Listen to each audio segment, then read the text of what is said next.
আজকে ঈদের তৃতীয় দিন, আর পারছি না একা থাকতে।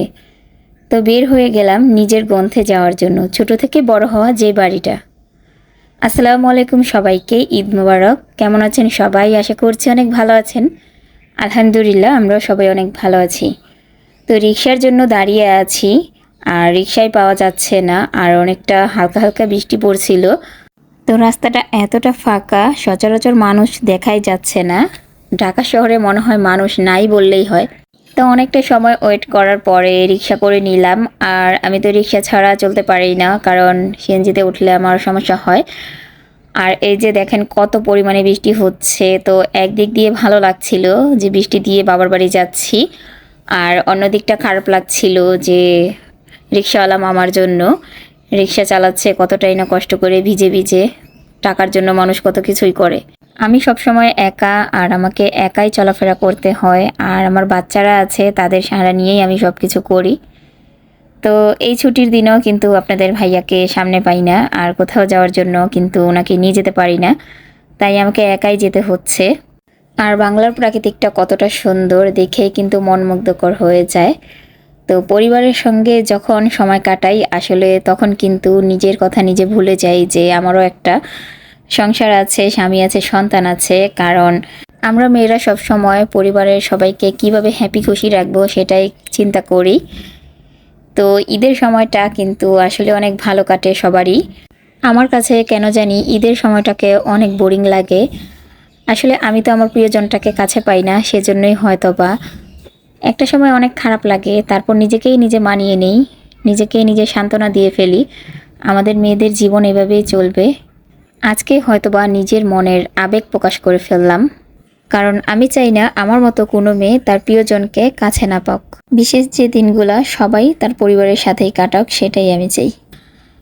আসলে আমি যে একেবারে আমার স্বামীকে কাছে পাই না সেরকম কিন্তু না। আসলে আমি চাই যে যে সময় বন্ধর দিনগুলো থাকবে সেই সময় আমার সাথে শুধু থাকবে, কিন্তু সেই সময়গুলো আমাকে দিতে পারে না। এই তো নানু বাড়িতে আসার পরেই কিন্তু নাফিস হানান সবার থেকে সালামি নিয়ে নিল। আর ঈদের সময় কিন্তু বাচ্চারা এটাই অনেক এক্সাইটেড থাকে যে ঈদের সময় সবার থেকে সালামি পাবো। তো এই যে দেখেন আমার ছেলের অবস্থা, সব কিছুতেই কিন্তু শয়তানি করে। আর এই যে আমার শখের জিনিসটা এখন আমার বাবার বাড়িতে আছে। তো আমার বাসাটা অনেক ছোট, সবাই কিন্তু জানেন, তাই কিন্তু আমার শখের জিনিসটা আমি আমার বাড়িতে নিতে পারছি না, এর জন্যই আমার বাবার বাড়িতে এনে রেখেছি। তো এখন আমি একটু খুলে দেখছিলাম কীরকম ভিতরের সাইডটা বানানো হয়েছে, আর আপনাদেরকেও দেখাচ্ছি। তো সেই সাথে কিন্তু আমার ছেলের সব কিছু নিয়েই একটু দুষ্টামি করা লাগে, আর সেটাই করছিল। তো আমার শখের জিনিসটা কিন্তু আমার অনেক পছন্দ হয়েছে, মাশাল্লাহ, আমি অনেক খুশি। তারপরে আমার কিন্তু অনেক বড় একটা খাট আছে, সেটা হয়তো বা আপনারা সচরাচর দেখেন না কেউ, কারণ ওইখানে আমার ভিডিও করা হয় না। তো সেইটার সাথে কিন্তু সুন্দর একটা সাইড টেবিল বানিয়ে নিলাম। আর এই যে দেখেন, তো চেনেন নাকি? হয়তো চিনে ফেলেছেন, এটাই কিন্তু আমার হাজব্যান্ড। আর শ্বশুর বাড়ির নামটা তো উনি ভুলেই গিয়েছে, শ্বশুর বাড়ি কি আছে না নেই সেটাও হয়তো বা মনে নেই। তো অনেক সময় হাসি ঠাট্টার মাঝে সবাই কাটালাম। তারপরে কিন্তু এখন রাতের খাবার খাচ্ছিল সবাই, আর বাসায়ও চলে যাব।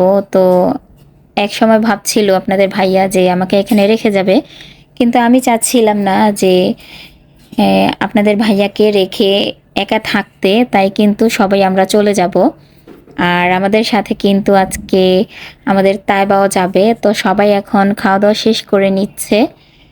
আর এক পর্যায়ে দেখা যায় আমার কাছে একটু কেমন জানি লাগলো, হঠাৎ করে আপনাদের ভাইয়া চলে এসেছে। কিন্তু আসলে উনি তো আমাদের বাড়িতে আসার কথাটা সবসময় ভুলে যায়, কারণ আসতেই চায় না। আর এই যে আমরা সবাই রেডি হয়ে গিয়েছি, আমরা এখনই কিন্তু বেরিয়ে যাব। তো এমন সময় সানানের সাথে একটু রাগ করেছিলাম, কারণ সানান আমাকে কখনোই সাপোর্ট করে না, কেন জানি না, সব সময় বাবার সাপোর্টে থাকে।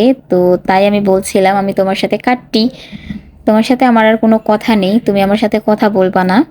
আর আমি ইচ্ছে করলেই কিন্তু আমাদের বাড়িতে থেকে যেতে পারতাম, কিন্তু থাকবো না, কারণ ঈদের সময়টাও তো আমার একাই থাকতে হয় বাসায়। তো বাবার বাড়িতে থাকলে তো সবার সাথে একসাথে থাকবো, তো সেটা আমি কখনোই করি না। দেখা যায় আমি পরে আবার বেড়াতে আসব, সেটাই আমার সবসময় পরিকল্পনা থাকে।